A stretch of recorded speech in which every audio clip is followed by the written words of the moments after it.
Polígrafo de la Estrella de Panamá. Bienvenidos, qué gusto poder estar con ustedes en este programa. Vamos a hablar acerca del estatus del país en la pandemia y qué estamos esperando para las próximas semanas. Hay mucha incertidumbre, hasta cierto punto, especulación de qué es lo que podemos tener, si vamos a empezar las clases, si se van a abrir ya. Bueno, está viendo que usted tiene ya más actividades económicas abiertas y hasta ahora, por fortuna, pareciera que estamos controlando la pandemia. ¿Va a seguir así? ¿Esperamos una tercera ola? Vamos a hablar hoy con el doctor Arturo Rebollón. Él es epidemiólogo, nos atiende en esta oportunidad. Doctor, ¿cómo está usted? Hola, un placer, Adelita, y a todos que nos están viendo el día de hoy. Bienvenido siempre al Polígrafo, mi doctor. Doctor, quiero que me diga, según su hipótesis, porque yo sé que usted tiene un seguimiento muy minucioso al ritmo de la pandemia, que nos diga por qué se ha logrado en Panamá controlar la positividad de casos o el RT, como lo queramos ver, y los nuevos casos, cuando ya hemos abierto casi la totalidad de la economía, si no me atrevo a decir que ya completamente. ¿Qué es lo que está pasando? Esa es excelente pregunta, Adelita, y esto es un acúmulo de actividades que se han hecho a través de todo el año, ¿no? Desde el año pasado nosotros pasamos por momentos muy difíciles donde Panamá formó parte del top 15, tanto en casos y en muertes. Entonces, esos son llamados de atención que han sido constantes para que la población reconozca que esto es una enfermedad seria y grave, donde ya muchas personas conocemos un enfermo o algún muerto. Entonces, allí entra el primer punto. Es una enfermedad que es real, ya no es algo de ciencia ficción, no es algo de las redes sociales, es algo que me pasó a mí. Segundo, hemos tenido un bombardeo mediático con respecto a la gran necesidad de prevención y de educación, donde no solamente el gobierno, sino entidades de ONGs, tanto los clubes cívicos, Movimientos Todo Panamá, entre otros, y de voluntariado, han logrado calar mensajes que lleguen a las personas clave. Tercero, nosotros estamos en un punto de vacunación bien interesante, donde sabemos que hemos llegado a casi el 15% de la población de vacunación. Pero la gente piensa, 15% es muy poco. Sin embargo, en Panamá iniciamos con algo importante. La tasa de vacunación inició en los sitios que tenían mayor prevalencia. Prevalencia es cuántas personas ya se han infectado. Y esos incluyen los corregimientos de Tocumen, 24 de diciembre, San Miguelito, que ellos podían estar en una prevalencia de 30 a 40% antes de la segunda ola. Y si le sumamos 15% de la vacunación, te pone en perspectiva que podemos estar con un nivel de protección del 40%, 50%, que es bastante cerca del número teórico que es la inmunidad colectiva. Aparte, no hay que demeritar el gran esfuerzo que hacen los profesionales de salud que están en campo, ¿okay? Que están en campo, que ellos día y noche están buscando enfermos, aislando, dando recomendaciones a nivel comunitario. Y esos 4 puntos son los que hacen que nuestro país ahora sea un oasis de la pandemia en todo el continente. Claro, y siempre tenemos esa mala o buena costumbre de estarnos comparando con los vecinos. Pues ahora podemos Sí. sentirnos orgullosos de que antes, cuando nosotros estábamos en las peores, pues siempre estábamos diciendo, mira, Costa Rica está perfecto, Colombia está muy bien, nosotros estamos, pero pésimo. Pues no se trata de una competencia ni nada de eso, pero también Exacto. de saber pues darle crédito a quien se lo merece también y entender eso. Ahora, tomando en cuenta que estos dos países vecinos están pasando por situaciones muy difíciles, que han tenido casos de más de 1.500 a 2.000 en el caso de Costa Rica y de Colombia más de 17.000 al día. ¿Esto en qué situación nos pone en medio de estos dos lugares y si deberíamos de hacer algún plan de contingencia? Yo no sé, yo pregunto. Mira, ahí ese es un punto clave, donde nosotros tenemos que ir a un concepto básico de salud pública, que es la preparación de desastres. Y preparación no significa vamos a hacer bulla de que hay un desastre, sino que hay que hacer un montón de actividades invisibles para el público que nos protejan como para eso. Ujú. ¿Y qué se incluye en eso? Fíjate que todavía Panamá sigue haciendo entre 7.000 a 10.000 pruebas Pruebas. diarias. A pesar de que estamos bien bajitos en casos, se hacen 25 a 30 pruebas por cada infectado, ¿no? Que esto te ayuda a tener el virus contra la pared. Se hacen seguimientos estrictos en los aeropuertos para evitar entrada. Sí. La gente lo ha criticado todo lo que quiera, ¿no? Que sale muy caro las pruebas, que hay la fila, pero fíjate que donde se hacen 15.000 pruebas, se están detectando entre 15 a 20 personas que te dice que están haciendo una trazabilidad gigante, ¿no? Que por cada 100 a 1.000 pruebas encuentran un infectado, que es un número Sí. fantástico. Y también, ya te digo, la conciencia en Panamá ha cambiado, ya no es una enfermedad rara, sino que aquí ya la gente aprendió que tiene que vivir con el virus y se han ajustado los protocolos de bioseguridad en los sitios de alto riesgo. Te Sí. puedo poner ya de salida uno que me llama la atención muchísimo. Mi bus, transporte público, es de altísimo riesgo y ellos tienen uno de los protocolos de bioseguridad más altos del país para evitar transmisión. Ahora, doctor, esas pruebas que hacemos diario, yo siempre me he quedado con la duda, las que se reportan por parte del MINSA, ¿incluyan las del aeropuerto? Sí, deben incluirlas del aeropuerto, Pero pero están entonces, reportadas de manera separada, ¿no? De manera separada y ajá, estratificada, porque depende de la velocidad de es que, reporte. Porque una cosa es encontrar las pruebas, de hacer las pruebas un día, y eso va a tener una velocidad de reporte sí, hacia el sistema central, ¿no? Por eso es que la recomendación no es solo enfocarse en los datos diarios, porque en datos sí. diarios vemos mucha interferencia estadística y se recomienda analizarlo por semana. Por semana son más suavizados, ya tú puedes entender que si el aeropuerto hizo 15.000 pruebas, el resto del país hizo 50.000, por ejemplo. Es que ahí es donde voy, porque las pruebas en el aeropuerto es más fácil hacerlas porque está el mercado, o sea, está el nicho ahí dentro, concentrado en una infraestructura. Exacto. Ir al campo y detectar los casos es mucho más difícil para las autoridades de salud. Entonces, en Totalmente. esa parte, ¿se está bajando la guarda o se está haciendo un trabajo como el de hace unos meses atrás, en el que estábamos metiéndole motores? Claro, fíjate que ahí lo que se hizo fue un cambio de estrategia. Antes íbamos a buscar enfermos, ¿no? Entonces tú tenías que tirar un montonón de pruebas. Ahora tú partes de un enfermo y buscas todos los La contactos de la trazabilidad. casa, Ujú, los contactos del ujú, vecino, los contactos del transporte, los contactos del trabajo, ujú. y tú aíslas a todas las personas alrededor. Entonces es un trabajo detectivesco al estilo de Sherlock Holmes, donde vas detrás de las pistas y no simplemente vamos a buscar a lo loco. Es algo mucho más fino y esto se logra, pero con un año de Ok. estrategia, ¿no? Y de ensayo y error en tiempo. Ujú. Y ahora sabemos que esta es la estrategia que está funcionando en Panamá. Ok, déjeme hacer una breve pausa, doctor. Vamos a regresar enseguida con otras preguntas que estoy segura serán de utilidad para nuestra audiencia y con mucho gusto en 2 minutitos estamos de vuelta. Polígrafo de la Estrella de Panamá.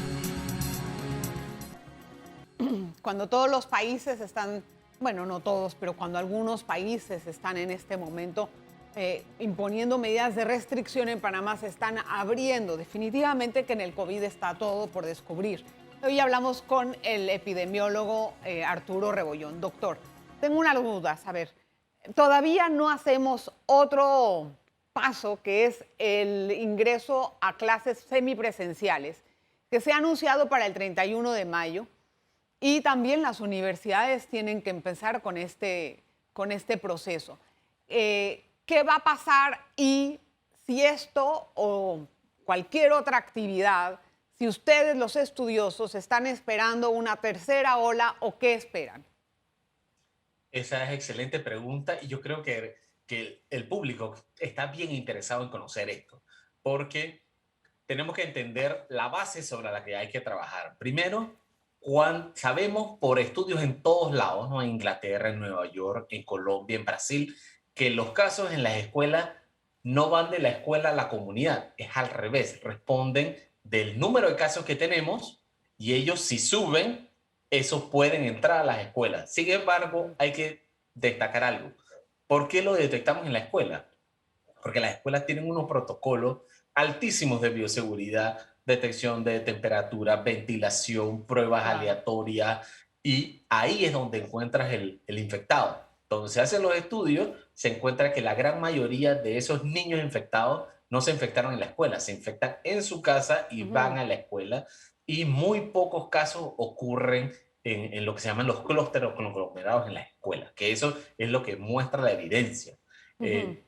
También es importante destacar algo, que si nosotros utilizamos los criterios epidemiológicos, podemos ver que más del 75% de las escuelas ya está en el momento adecuado de abrir de manera híbrida, y algunas, como el 25 o 30%, a 100% de capacidad. Entonces, Ujú. ahí van dos factores. Y el tercero es que hay que entender entonces la infraestructura de la escuela, ¿no? Que es el 30% de las escuelas tienen menos de 50 niños. Entonces, cuando tú pones esos números y la cantidad de salones y los estudiantes que hay muchísimo espacio para poder implementar las escuelas, por lo menos en estos sitios rurales, donde la Ujú. escuela es mucho más que un sitio de educación, sino un sitio de alimentación, nutrición avanzada y de Sí. salud.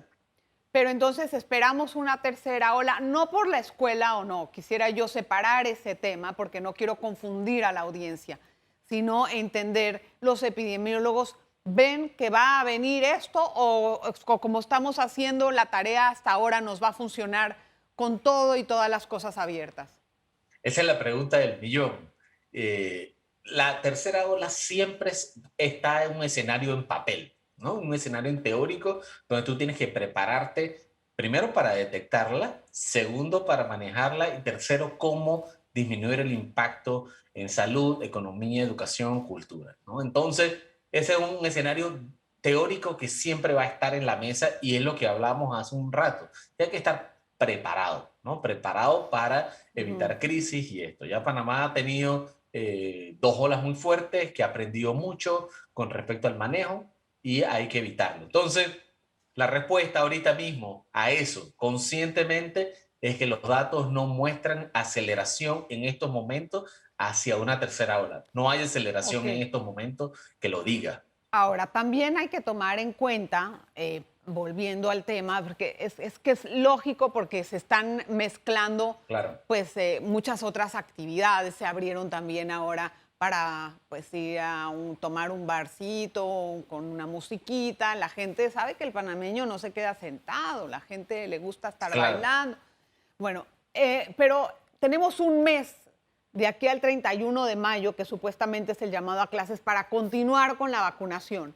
Yo me voy ahora a esta fase de nuestra lucha contra el COVID. ¿Qué tanto podemos abarcar en esta entrada ya del segundo trimestre? Porque supuestamente íbamos a recibir más vacunas, entendemos que eso se sale de las manos del Ministerio de Salud, pero vamos al ritmo indicado para poder en el tercer o segundo trimestre pues estar vacunados casi todos.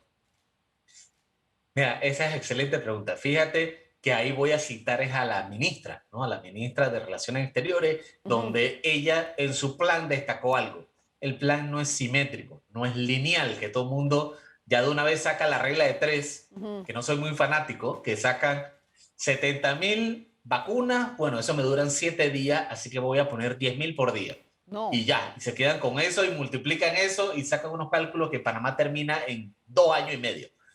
Sin embargo, nosotros vemos que, de acuerdo a los contratos y a lo que nos mencionó la ministra de Relaciones Exteriores, nosotros de aquí al tercer trimestre vamos a tener casi 6 millones de vacunas. 6 millones de vacunas te implica que tú tienes suficiente para el 50-60% de las personas, ¿ok? Si se O sea, que es un aplican número, y se tiene la si se aplica. logística y se tiene el personal, la logística para el Exacto. transporte, para el cuido, todos esos factores ayudan, ¿no? Exacto, exacto. Y Panamá tiene la logística para hacerlo, y no solo con esta vacuna, o sea, ya lo hace con campañas de vacunación, por ejemplo, de influenza. Sí. El año pasado tuvimos vacunaciones silenciosas de influenza, nadie se enteró. Se vacunaron casi 2 millones de personas, o sea, una cantidad importante de gente fue Pero, vacunada, sí. y es algo natural que ocurra. O sea, se puede hacer y siempre ocurre de manera silenciosa, ¿no? Pero, Entonces, doctor, o sea, ujú, en sí, realmente, ¿cuántas vacunas estamos listos para poner al día? Porque si nos mandan 70,000 y queremos tener claro. ese 10,000 al día para poder también tener propaganda y decir, bueno, y está haciéndose la vacunación ahora en tal y en tal. Eso, hasta cierto punto, no es Claro, yo lograr sé que rápida la... pareciera que está como amarradito, ¿no? Exacto. Amarradito, Ujú. exacto, pero todo está amarrado básicamente al número de vacunas. ¿Qué pasa ahorita mismo? Se hace la vacunación por circuitos para hacerlo más eficiente, ¿no? Y se Ujú. dice un circuito, dos circuitos, este grupo de edad. Pero cuando van llegando las vacunas de manera masiva, dice, vamos a ir a la provincia de Coclé, poniendo un ejemplo, y vamos a vacunar a todo el mundo, todas las escuelas, todos los centros de salud, vamos a Sí. estar en los centros comerciales, en las Ujú, plazas, para vacunar abiertamente y hay ujú. el músculo para hacerlo. Porque se mueven las enfermeras vacunadoras de acuerdo al sitio donde haya que moverse, ¿no? Y no solamente enfermeras, es el grupo de voluntarios, que la Claro. ventaja es que tenemos capítulos de clubes cívicos que se mueven de provincia en provincia.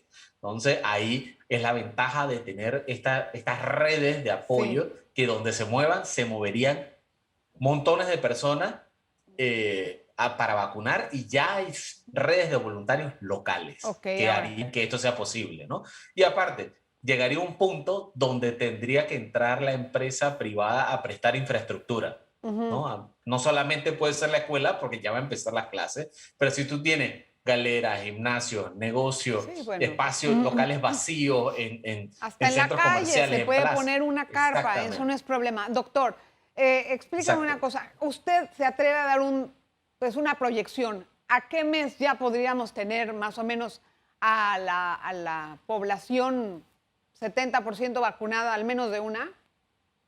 Nada más, basado en los números que nos compartió la ministra el martes, nosotros podemos decir que en septiembre, octubre, nosotros podemos estar cerca del 60-70% de la población vacunada. ¿Para ¿Sí? cuándo? Eso es para septiembre, Ah, octubre. septiembre. Ujú. Esos son los datos de acuerdo a lo que mencionó la ministra, ¿no? Vamos a confiar. Tenemos que hacer una Así mismo. pausa. Regresamos enseguida. Quiero hablar más con el doctor Arturo Rebollón. Bueno, queremos contestar algunas otras preguntas acerca del futuro del COVID, cuánto dura la vacuna y todo eso.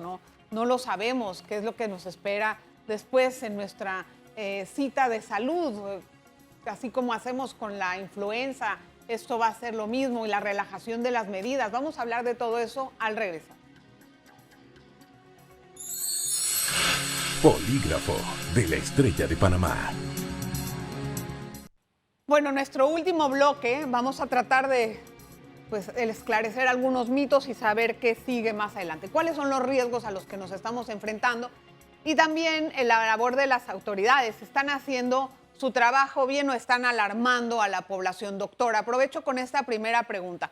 Se han enviado notas por parte de la dirección de la Caja de Seguro Social con ciertas medidas que el director considera preventivas porque ellos no saben si vamos a recibir una tercera ola y en caso quieren estar preparados.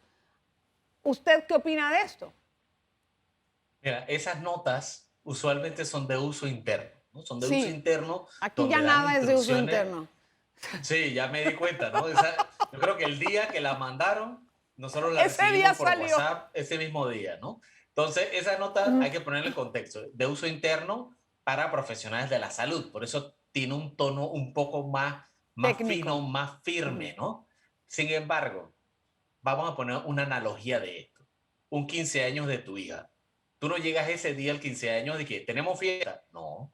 Un año antes, tú contratas al que te va a ayudar con el Claro. traje, a escoger los colores, los anillos, tiene que medirse todo eso, la práctica de la coreografía, el día tienes que coger la comida y el día de la fiesta hay una serie de actividades que tienen que ocurrir para que la fiesta se dé. Entonces, así mismo es como están ocurriendo con esta nota las autoridades. Se están preparando con mucho tiempo, ya saben que han ocurrido otros 15 años y ellos saben que esto requiere una planificación con tiempo, que todo el mundo esté preparado en un momento, no de alerta, de ansiedad, No, sino pero... que en el sistema de Pero salud me parece ocurre eso. bien, o sea, yo no Sí, soy sí, médico, pero me parece acertada la medida, porque siempre sí, criticamos que no hay prevención y cuando la hay, pues entonces eso te es válido. asusta. Doctor, No, ¿cuánto ajá. dura el efecto de la vacuna en el ser humano? Hasta el momento se han hecho estudios, ¿no? Recuerden que esta es una vacuna que tiene una enfermedad que tiene 1 año y medio más o Ujú. menos en el mundo. Las vacunas se han estado estudiando desde junio y la vacunación oficial ya arrancó, por ejemplo, en Israel a mediados de septiembre-octubre. Entonces, ¿qué ocurrió? En septiembre-octubre inició y a mediados de marzo tiraron una publicación. ¿Qué decía la publicación? Que al momento del corte, en marzo, 6 meses después de iniciar, todavía había anticuerpos, había defensas Ajá. activas. ¿Eso qué te indica? Este es un estudio que está en tiempo real y en el momento del corte, donde lo viste, todavía habían defensas. Entonces, esto no es una cosa que es estática y terminó ahí. No, esto sigue a largo Claro. plazo hasta encontrar en qué momento no hay defensa. ¿Cuándo va a ser? Todavía no lo sabemos, y hay que decirlo Sí. transparentemente, no sabemos cuánto nos va a proteger, pero hasta el momento va bastante bien. La Sí. hipótesis de trabajo es que esta vacuna puede durar de 1 a 2 años sin ningún problema, ¿ok? Porque este es un virus respiratorio, bien infeccioso. Entonces, de 1 a 2 años debe ser suficiente para entonces evaluar si sigue siendo un problema de salud pública que requiera Ujú. ciclos de vacunación Constantes. continuos. Todavía Ujú. no se sabe. Ajá. Doctor, otra cosa, el riesgo que corre el país a futuro, ¿cuál es exactamente? ¿El riesgo de qué?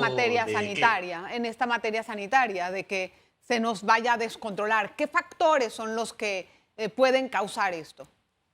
Ok, mira, el riesgo, ese es una variable que es clave, ¿no? Y cuando nosotros hablamos de riesgo, tenemos que decir algo. No existe nada que se llame riesgo cero, porque desde que tú te levantas en la mañana, tú tienes riesgo de que te tropieces cayéndote en la cama, ¿no? Tienes un riesgo de que Sí, te claro. cortes cuando vas a hacer el desayuno. Entonces, el riesgo siempre está. Lo que hay que trabajar es en disminuir el riesgo en todas las actividades, ¿no? Las actividades de transporte, educativa, de comercio, de diversión, para poder que no haya una aceleración explosiva. Y así es como se han controlado todas las pandemias, todas las epidemias Sí. históricamente. Entonces, si nos enfocamos en ese escenario, de que hay que evitar riesgos, y los riesgos usualmente se controlan de manera invisible, ¿no? Cuando digo invisible es que la persona no está consciente que lo hace, pero lo hace Ujú. naturalmente.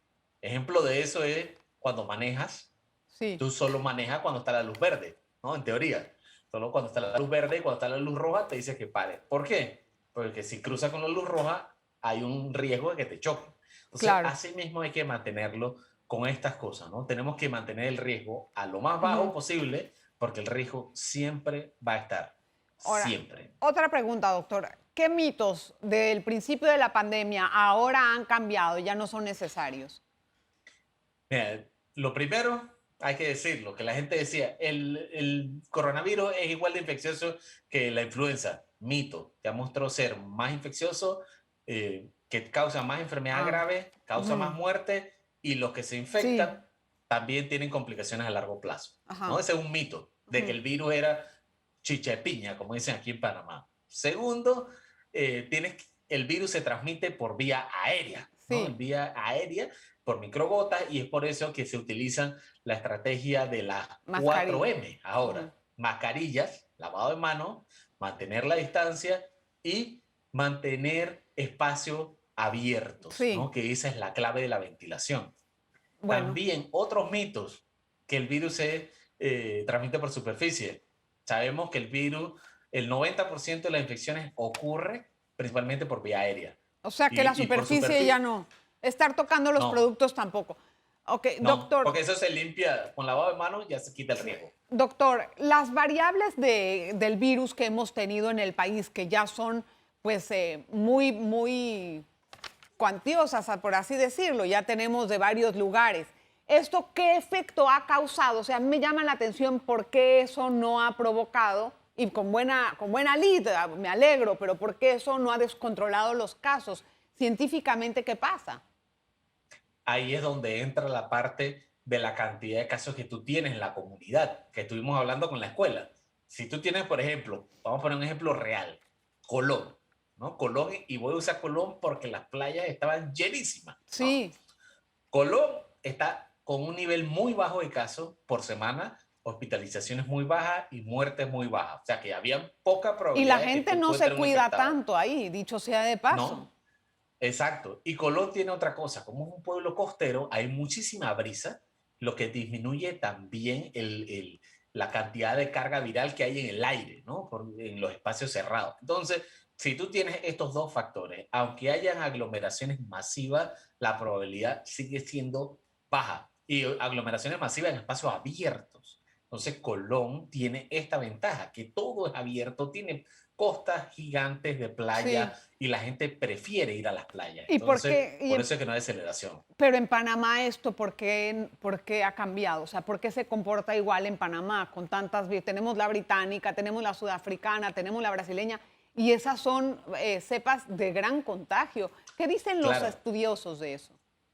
que aquí ya empezó a hacer efecto las campañas educativas. Y te puedo poner ejemplos de campañas educativas que han estado desde el inicio. Mira el movimiento Todo Panamá, donde se ha enfocado muchísimo en mensajes muy claros, segmentados a distintos grupos de edad, donde el mensaje le llega a los niños, a los adultos, a las personas de empresa, a los adultos mayores, a los enfermos crónicos, O sea, para la campaña poder... de concientización y que el público la haya, o sea, que la ciudadanía la haya adoptado, La le adoptó, haya hecho caso exacto. a eso. Sí, hay un par de voces ahí que hacen un poquito de bulla, pero al final, cuando digo bulla, es bulla negativa, ¿no? Que es de que anti las medidas. Aquí en Sí, Panamá hay muy pocos, pero la población es inteligente en Panamá y reconoce cuáles son las que cosas que hay que hacer para evitar, porque ellos quieren sí, fiestar. Entonces, claro. si yo quiero fiestar, yo tengo que estar en un ambiente seguro, buena ventilación y fiesteo. Entonces ya no es Mm, como al inicio que era todo escondido, ¿no? Es más relajado y la ujú. gente está optando por conductas más seguras. Ojalá que sea así, doctor. De verdad, Ojalá, gracias. ojalá. Gracias, ojalá que continuemos, doctor Agachanguitos. Gracias por estar con nosotros en, en el polígrafo y bienvenido siempre, mi doctor Arturo Rebollón. Gracias. Gracias, Adelita, y a todos los que nos vieron hoy. Gracias, gracias también a usted. Gracias por toda la atención que nos brinda. Cada semana estamos listos para la próxima. Nos vemos entonces. Polígrafo de la Estrella de Panamá.